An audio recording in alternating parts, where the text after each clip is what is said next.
Assalamualaikum warahmatullahi wabarakatuh. Saya Milanti Suci NIM 711181049 dari kelas 5B akan menjelaskan video tutorial tentang analisis skala sikap menentukan reliabilitas dengan program JASP dan alat ukur skala sikap ini dari McClellan. Pertama, kita harus sudah mempunyai data di program Excel. Lalu, kita save menggunakan format CSV. Nah, di save as type, kita memasukkan format CSV. Lalu, jika sudah, kita buka program JASP, dan di sebelah kiri atas, klik Open, Komputer, Browse, dan cari file yang tadi kita save di Excel dengan format CSV tadi. Lalu, jika sudah, kita ubah ordinal menjadi scale atau skala.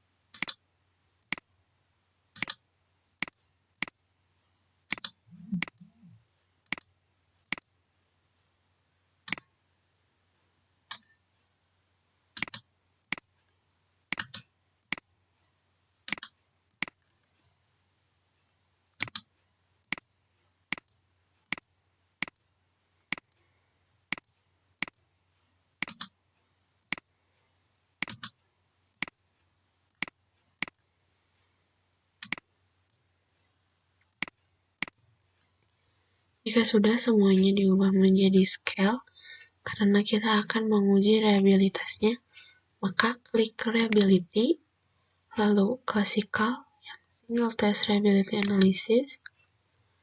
Lalu jika sudah seperti ini, pindahkan item-item yang sudah ada di sebelah kiri menjadi di sebelah kanan kecuali yang ID.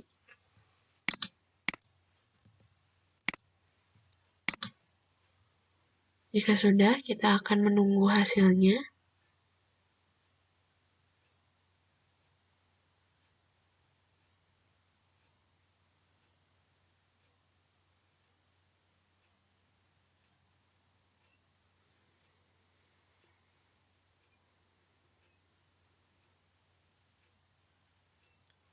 Nah, di sini sudah terdapat hasilnya namun masih McDonald. Karena item-item yang kita miliki ini adalah polikotomus atau lebih dari 2 pilihan, terdapat 1, 2, 3, 4, dan 5. Maka kita menggunakan alpha Cronbach. Nah, untuk mengubahnya, di single test reliability, kita klik single test reliability, lalu unchecklist McDonald-nya, lalu checklist Cronbach alpha-nya. Dan kita akan mendapatkan Cronbach alpha-nya sebesar 0,63 dan lower bound-nya 0,703, upper bound-nya 0,813. Alat ukur ini dinyatakan reliable karena atau reliabilitasnya dinyatakan kuat karena terdapat hasilnya lebih dari 0,7. Nah, jika sudah, maka kita akan memprediksi item-item yang bermasalah dengan cara di sebelah sini, di sebelah kanan terdapat individual item statistics. Untuk klik Cronbach alpha-nya dan item race correlation. Nah, jika sudah, kita memiliki tabel item race correlation. Nah, di sini terdapat 22 item yang kurang dari 0,4, kecuali POW 2 yaitu 0,5 dan POW 3 0,5. Nah, analisis menurut parameter korelasi densi, alat ukur ini berada pada batas reliable yang kuat karena hasilnya 0,763. Tetapi pada item risk correlation-nya dinyatakan lemah karena terdapat 22 item yang nilainya kurang dari 0,4. Nah, lalu lanjut untuk membuktikan validitas internal structure. Itu kita klik faktor, konfirmasi faktor analisis. Nah, di sini kita buat menjadi 3 faktor, yaitu ACH,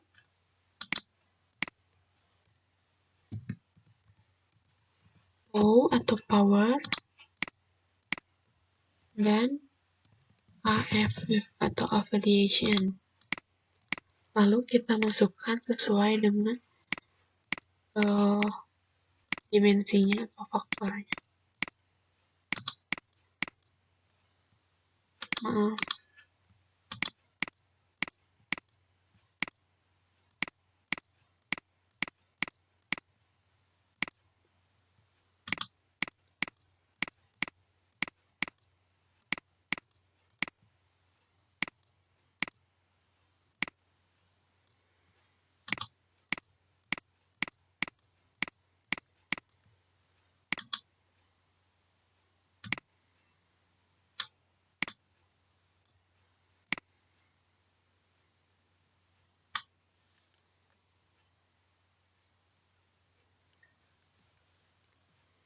Nah, di sini kita mempunyai tabel baru yaitu model fit dan parameter estimate. Lalu ada faktor variance, faktor covariance, residual variance, itu. Nah, di sini dalam model fit kita tidak hanya memiliki square test. Kita juga dapat melihat yang lain dengan mengklik additional output, lalu additional fit measure, R square. Nah, kita menunggu hasilnya. Kita mendapatkan tabel baru yaitu fit indicates information criteria dan other fit measure, R square, dan yang lainnya masih sama. Nah, dalam tabel ini kita dapat melihat bahwa p-value-nya hanya 0,01 yang seharusnya 0,05. Tidak mengapa karena item ini terdapat banyak item. Nah, di comparative fit index I-nya hanya 0,620 yang seharusnya 0,95 atau dalam sumber lain terdapat 0,90. Nah, di dalam tabel other fit measure ini ada goodness outfit index yaitu 0,801 yang seharusnya 0,95 atau dalam sumber lain 0,90. Nah, dalam beberapa tabel ini dapat diartikan bahwa model fit ini tidak fit atau kurang cocok karena kurang dari 0,95. Nah, lalu kita akan menentukan faktor loading.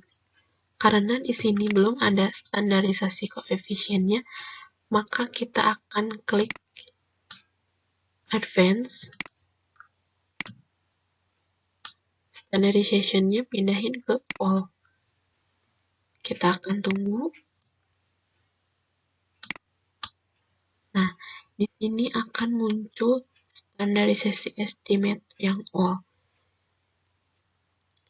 Dalam standar estimate yang all ini seharusnya terdapat lebih dari 0,5. Tapi di sini terdapat 14 item yang di bawah 0,5 sehingga dinyatakan gugur atau kualitasnya kurang. Dapat dibuktikan dengan cara kita melihat penyebaran datanya dengan cara deskriptif, klik deskriptif, lalu masukkan item-item yang kurang tadi atau yang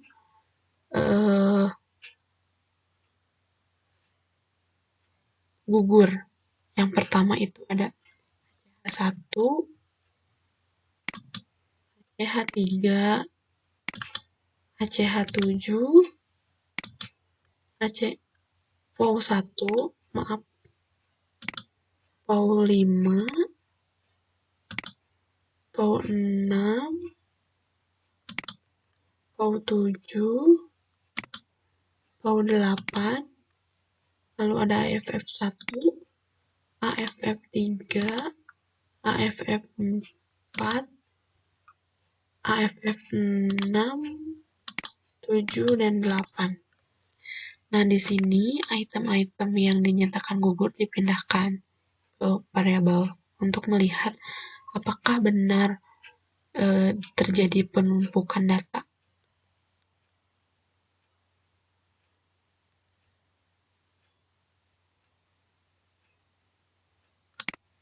Dengan melihat gambaran ini, untuk melihat gambarannya kita klik plots dan klik distribution plots.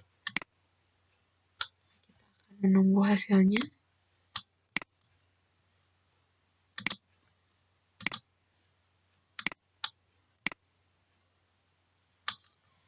Nah, di sini terdapat hasil distribution plots-nya. Nah, pada ACH1 terdapat penumpukan data di nomor 4 dan yang lainnya sedikit sehingga tidak stabil. Nah, yang di ACH3 terdapat penumpukan data di nomor 3,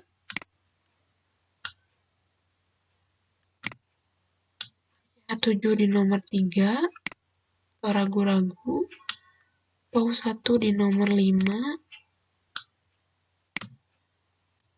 POW5 di nomor 4, yang seharusnya data hasil ini adalah sejajar sehingga tidak terjadi penumpukan data. Terus POW6 di 4, di option nomor 4,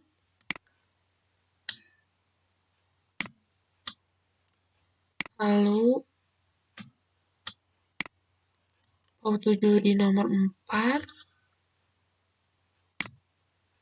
POW8 di nomor 4, AFF3 di nomor 2, dan AFF1 di nomor 4. AFF4 di nomor 4, dan AFF6 di nomor 2.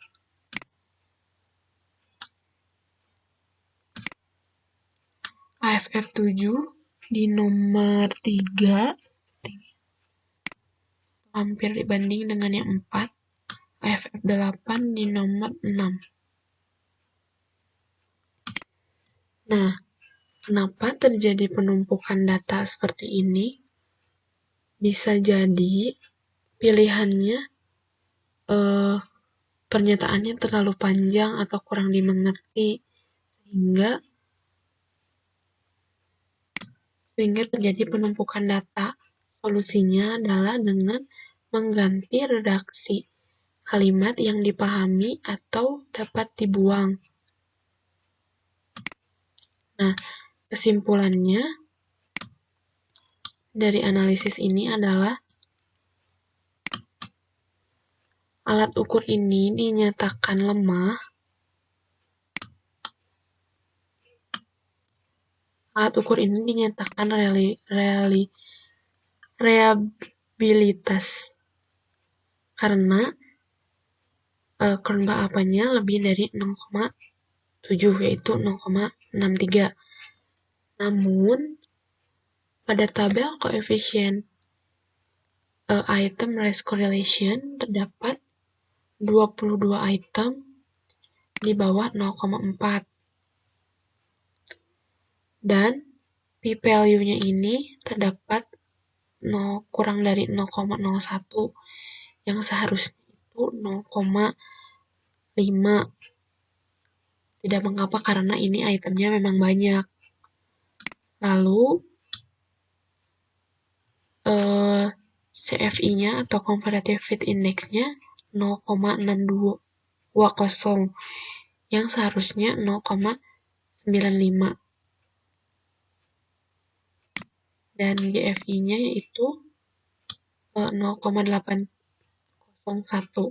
dinyatakan tidak good fit in cage karena kurang dari 0,95 atau dalam sumber lain 0,90.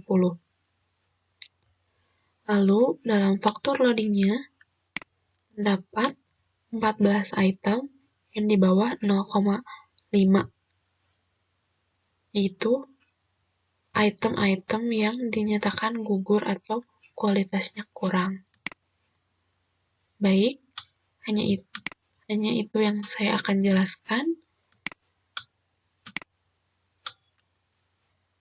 Terima kasih sudah menyimak. Assalamualaikum warahmatullahi wabarakatuh.